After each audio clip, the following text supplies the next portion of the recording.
Aku pernah loh waktu kita yang wedding di sini di Balai Kartini di Lokno aku. Mbok krungu mbok ora ya, di Lokno tamu nih. Gimana? Mas, lagunya mbok Indonesia ae. Ojo sing Inggris terus. Oh. Nah,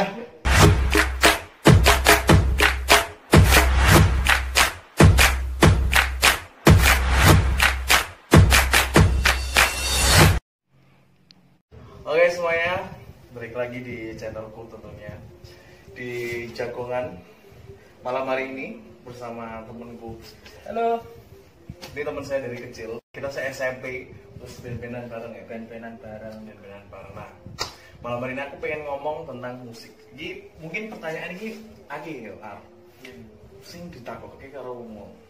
Mungkin mereka nggak paham apa nggak tahu. Menurutmu bisa nggak orang itu hidup dari musik? Hidup dari musik. Nah, Iku ya dari pengalaman pribadi dari karo sudut pandangmu, pengalamanmu dalam bermusik. Ini aku melihat banyak orang yang ibaratnya gini, masih ragu, bertanya-tanya. Mungkin mereka nggak ada orang yang sebagai contoh di sekitarnya ya. Mungkin karena kayak contohnya kayak iso bermusik dan iso urip, ibaratnya bisa beli rumah, bisa beli mobil, HP dan sebagainya. Nah, teman-teman yang nggak tahu, sebenarnya musik tuh banyak cabangnya. banyak. Dari tadi kita bisa jadi performer, kita bisa nyanyi di cafe, di wedding, kita bisa jadi guru, Ya, dosen, dosen. guru les, Betul banget. pengamat musik, bisa loh. Bisa. Kayak aku ya, quality control Uh-huh. sebuah cafe yang butuh live music, biasanya mereka butuh orang-orang sih. Oh, menurutmu band ini bagus nggak main di tempat kita? Itu sebenarnya bisa. Nih, ibaratnya kalian terjun ya di dunia musik, ibaratnya kayak gitu. Nah, cuman kayak gini. Kita kan ibaratnya lahir di daerah kecil loh. Nah, nek di kota, wah banyak pandangan kayak gitu, banyak banget. Tapi ning desa, kayak awake dhewe ngene iki. Iku piye untuk kita ibaratnya memahami orang, wah angel lho Mas, mesti eneng wae wah ning kota gampang ngene bla bla bla dan bla bla bla. Jadi gini Mas Mehmet, kita analogikan sama makanan, Mas. Ya. Makanan. Di kota kita sering lihat ada apa? Sushi, Pizza, kayak burger. gitu. Itu laku nggak? Laku. Itu kita analogikan sama musik-musik yang notabene katanya mahal. Ya, benar. Di sana laku nggak? Laku parah. Sekarang kita analogikan di sini. Misal di sini ada, ya aku nggak nyebut merek ya. Yeah. Kok nyebut merek banget ya kamu di sini omongnya keren-keren. Yeah. Jadi katakanlah kalau di sebuah Ibaratnya tempat kecil lah, daerah kecil. Di sana ada McD misalkan. Ada McD, ada pizza. Aku yakin McD pizza itu juga laris, tapi di awal kok. Jangan McD lah, burger. Oh, burger. Ya, burger. Sorry nyebut merek. Burger ya. Itu aku yakin pertama laris. Habis itu pasti masyarakat mikir, apa ya aku nek setiap hari kayak gini. Ya. Dia mungkin berbohong pada lidahnya sendiri. Benar. Itu kita kembali lagi ke selera masyarakat. Ya, monggo Mas. Kalau unjuk juga ya nanti ya. Iya loh Mas. Iya. Yesus. Jadi kembali lagi di selera masyarakat. Benar. Dan selera masyarakat itu nggak cuman selera dengerin, selera makan itu enggak, tapi pengetahuan juga. Benar. Jadi seberapa banyak literasi apa ya ibaratnya referensi yang mereka dengarkan itu sebanyak apa kayak gitu. Tapi menurutku gini, kita ini awake dhewe. Nek aku merasakan ya, ketika aku pertama kali nyanyi di kafe reguler, itu aku sangat ketinggalan list lagu. Karena gini, mungkin aku reguler di Solo ya.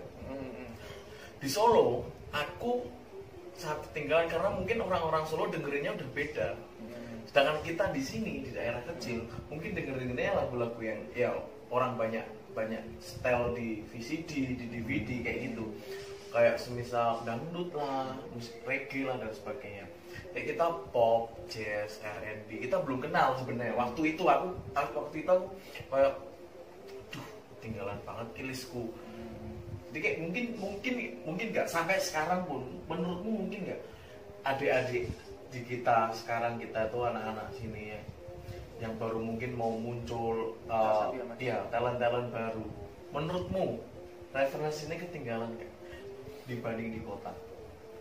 Kalau menurutku rata-rata iya, karena memang itu udah bentuk budaya ya. Nah, tapi kan masalahnya gini coy,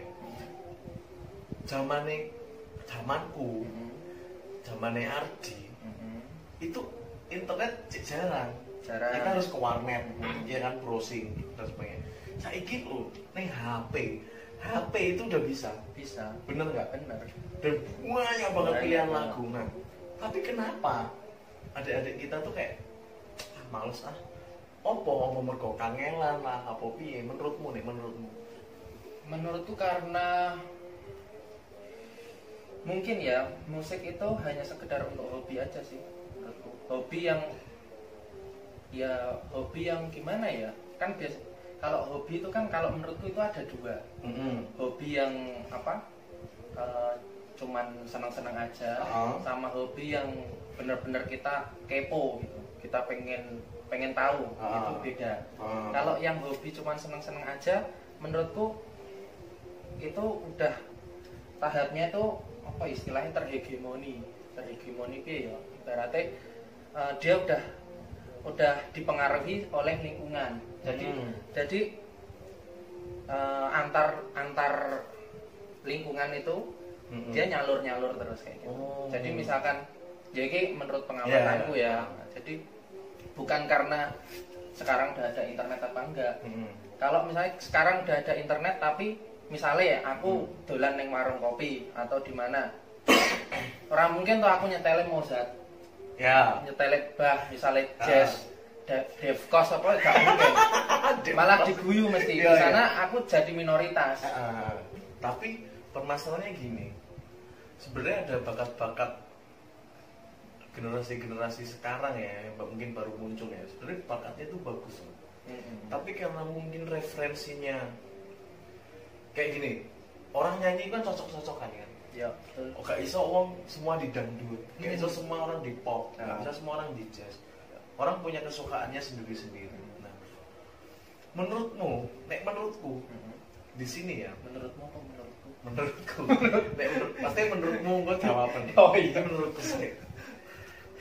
Menurutku ya, di sini orang jadi salah penempatan. Karena dia belum melihat musik secara luas. Yang dia lihat mungkin hanya 3 genre atau 4 genre. Sebenarnya itu bukan genrenya dia, yang dia kelihatan mahal. Dalam arti mahal itu ya. Itu menurutku malah banyak loh generasi sekarang di daerah kayak di sini ya. Sebenarnya suaranya itu cocok kayak dengan R&B, tapi dia nyanyinya di pop. Kayak gitu loh. Karena banyak referensi yang mereka nggak tahu tuh. Ya. Nah, band misalnya adik-adik misalnya nonton ya, generasi yang di daerah kecil tuh nonton. Caranya piye gitu loh. Biar mereka tuh tahu, oh pasarku tuh gini loh. Aku kelihatan mahal tuh di sini tuh. Caranya harus ada salah satu atau salah dua atau salah berapa agent of change di sana. Ya, tapi nggak semua orang mau. Iya. Gitu loh. Nggak semua orang mau ke balik kampung maksudnya. Entah balik kampung, entah mengajarkan. Oh ya. Ya itu kembali lagi ke situ sih Mas. Tetap ada agen perubahan, ada orang yang ngompori istilahnya apa ya? Istilahnya mengedukasi gitu bahwa musik itu nggak cuma ini, musik nggak cuma ini.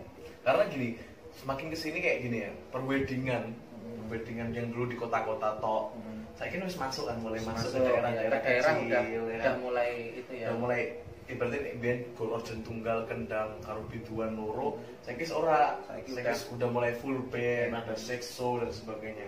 Sebenarnya itu kan membuka peluang-peluang baru. Kalau di daerah kecil ya. Jadi ibaratnya gini,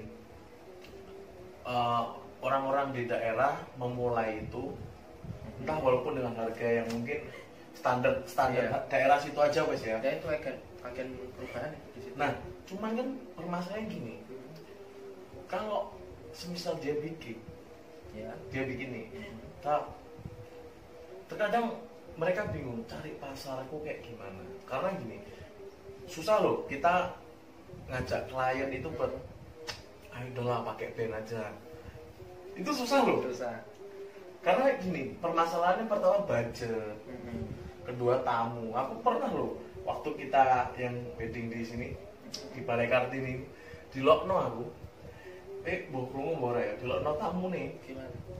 Mas, lagunya mbok Indonesia ae. Harus Inggris terus. Oh. Nah, itu kan gitu loh. Aku juga pernah itu Mas,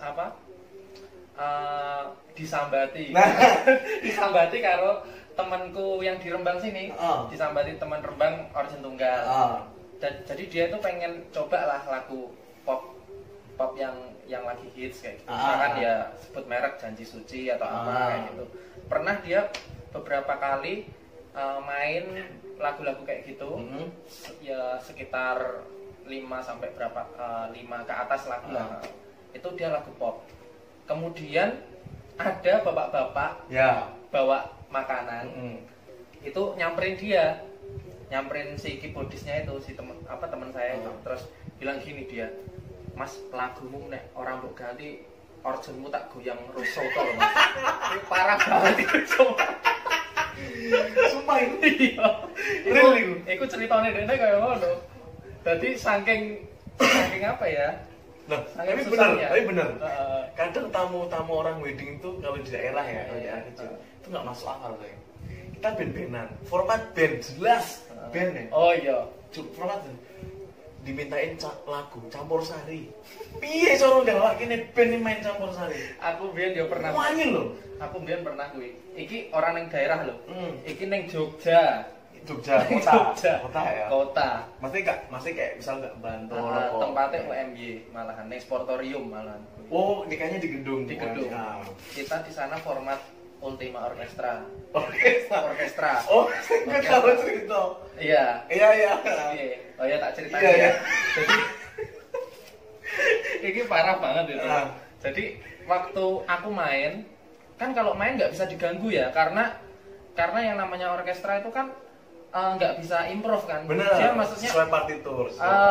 Improvnya itu ya pokoknya sesuai urutannya. Maksudnya nggak bisa improv itu urutannya nggak bisa diimprov. Iya. Kalau urutannya kayak gitu ya kayak gitu. Misal habis first bridge ya harus bridge. Nggak boleh langsung ref. Karena bingung bacanya nanti kayak gimana. Jadi lirik-lirikannya itu nggak bisa lirik-lirikan ganti. Berarti ref ya gitu. Mungkin bisa tapi ya susah kayak gitu. Susah. Mungkin band-bandan bisa, masih bisa kita kode-kodean ya. Tapi nek orkestra emang nggak bisa. Itu waktu itu aku pas main lagi di tengah repertoar itu ada ibu-ibu nyamperin. Repertoar Oh iya, di tengah-tengah lagu aku main lagu itu ibu-ibu nyamperin, Mas aku mbok nyumbang lagu Mas. Saya kan nggak bisa itu ya, maksudnya nggak bisa bagi karena fokus ya. Karena memang lagunya harus turun kayak gitu. Terus dia ngeributin terus, Mas mbok aku nyanyi ya gitu. Tanya WO-nya Bu, aku bilang kayak gitu terus. Ya benar. Terus dia ngeyel, Mas aku dulure mempelai loh Mas. Aku keluarganya mempelai. Ya itu senjatanya kayak gitu. Kita jadi bingung itu. Terus aku ya tetap jawab, tanya WO-nya aja Bu, itu di sana WO-nya. Aku sambil main kayak gitu. Terus habis itu selesai main lagu kan ada break MC datang kayak gitu. Terus WO-nya ngasih tahu ke ibu-ibunya kayak gitu.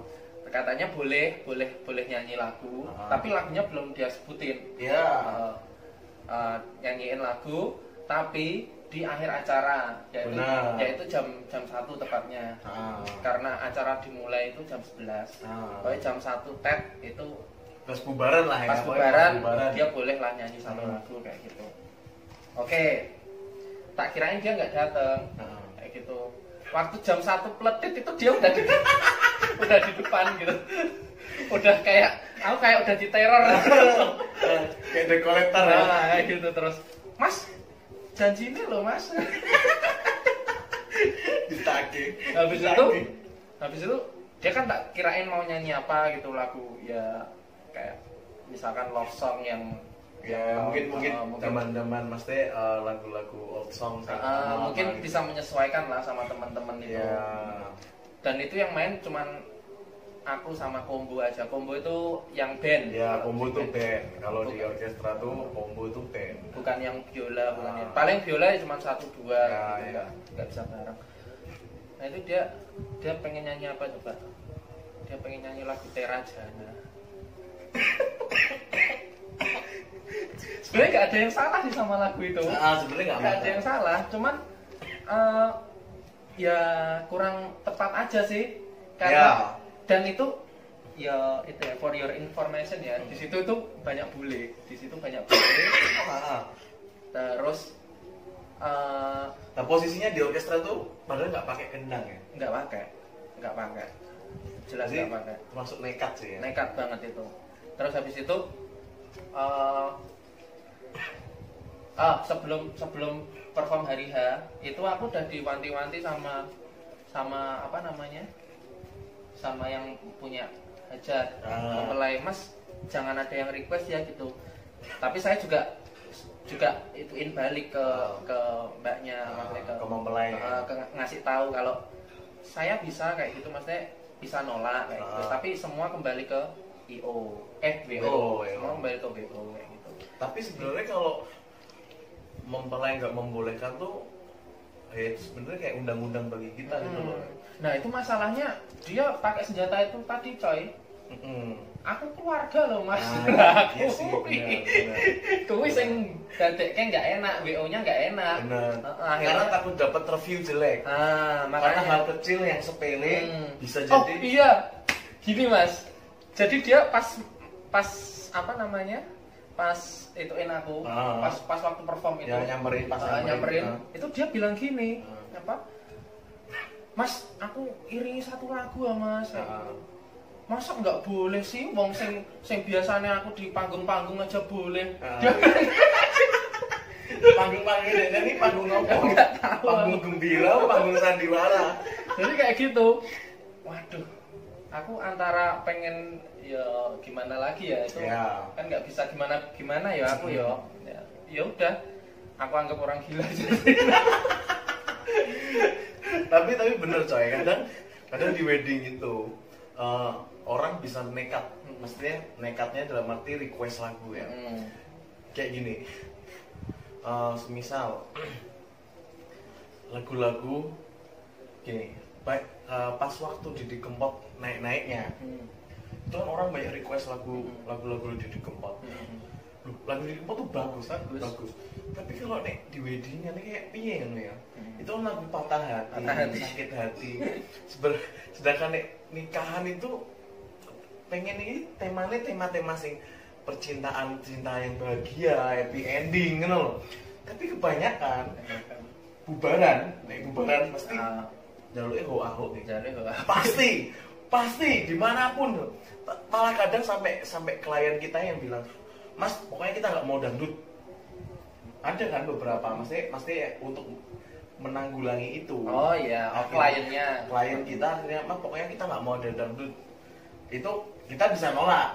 Tapi misalnya kita nggak ada aba-aba itu, pasti sudah bisa dipastikan 90% terakhir pasti mintanya ho-ho.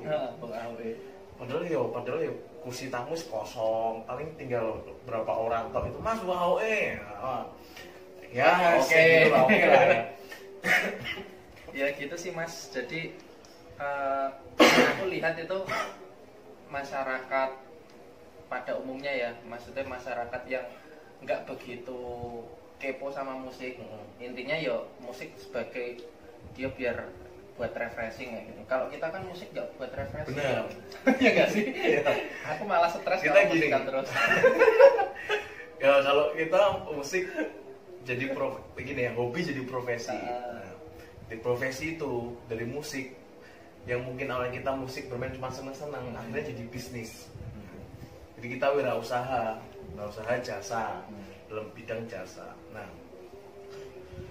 balik lagi nih, sebenarnya kalau buat teman-teman yang mungkin belum tahu ya, kalau kita ibaratnya udah settle, kita udah bisa nge-branding diri kita atau band kita, sebenarnya dari musik itu kita bisa dapat biasanya ya lebih dari UMR loh.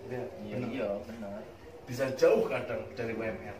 Nah, itu yang mungkin teman-teman harus tahu, kalau sebenarnya musik itu memang ya balik lagi, kalau menurut pun itu juga bisa sebenarnya. Apa? Menurutku itu juga bisa menghidupi. Dalam arti menghidupi ya itu tadi, bukan cuma menghidupi diri kita sendiri, tapi kalau kita nanti udah berkeluarga itu pun bisa. Kecuali kalau musik di dunia ini udah nggak ada, itu nggak iso. Tapi yo mustahil sih. Mustahil. Sangat mustahil. Benar. Ya gitu. Pokoknya intinya kenapa musik itu bisa buat menghidupi kita sebagai musisi itu karena masyarakat butuh musik. Benar. Aja sih. Karena musik itu menurutku pasar yang nggak mungkin mati. Contoh kecil wedding. Keturunan kita tuh pasti akan nikah. Iya, betul. Dan itu pasti akan membutuhkan hiburan. Itu lagi wedding. Itu baru wedding ya. Belum hal-hal yang lain, ibaratnya TV, terus ya banyak lah ya sebenarnya. Event-event, catering, event-event inilah apa namanya, kayak misal ulang tahun kota, ulang tahun daerah, itu pasti butuh coy. Ya gimana ya? Menurutku ini mau kita jadi musisi yang idealis dalam arti misal kita bikin karya, atau mungkin kita jadi musisi kafe, musisi wedding, itu menurutku sebenarnya sama-sama bisa menghidupi. Bisa. Tergantung kitanya aja sebenarnya ya kan. Nah, kita pengen kerja di jam malam bisa, kita pengen kerja di pagi bisa. Benar. Itu di musik kayak gitu. benar. Kalau di jam malam ya paling di kafe-kafe kayak gitu. Kalau jam pagi mungkin selingan wedding atau jadi guru, dosen. Nah, kalau kayak aku jam malam semua. Jam malam semua ya. Nah, aku paling ya itu tadi, aku jadi kafe, jadi quality control band, entertain buat di kafe. Ya itu gaji bulanannya, bisa ngambil sampingannya di wedding, event-event, catering. Uangnya lumayan banget ya. Iya. Sumpah. Sekali 2 jam ya wes, 2 jam ya bisa menghasilkan lumayan lah. Apalagi kalau udah punya nama. Apalagi kayak misalnya ada embel-embel Idol, embel-embel The Voice, wah itu harga makin melambung coy pasti. Ya. Tapi yang pastinya di samping kita misalkan ya punya nama kayak gitu ya, itu kita harus bisa mempertahankan, bahkan bisa meningkatkan kayak gitu. Benar. Kalau nggak tingkatin atau misalkan ya kita itu editnya kurang jelek, kurang baik kayak gitu, itu nanti bisa drop pasti. Nggak disenengin orang, terus akhirnya jobnya ya kayak jadi karma kita yang bumerang gitu loh, jadi bumerang. Nah, jadi tetap harus rendah hati. Benar. Humble tuh kunci dari semua hal. Iya kan? Humble kunci dari semua hal. Harus tetap humble dan selalu ini upgrade lah.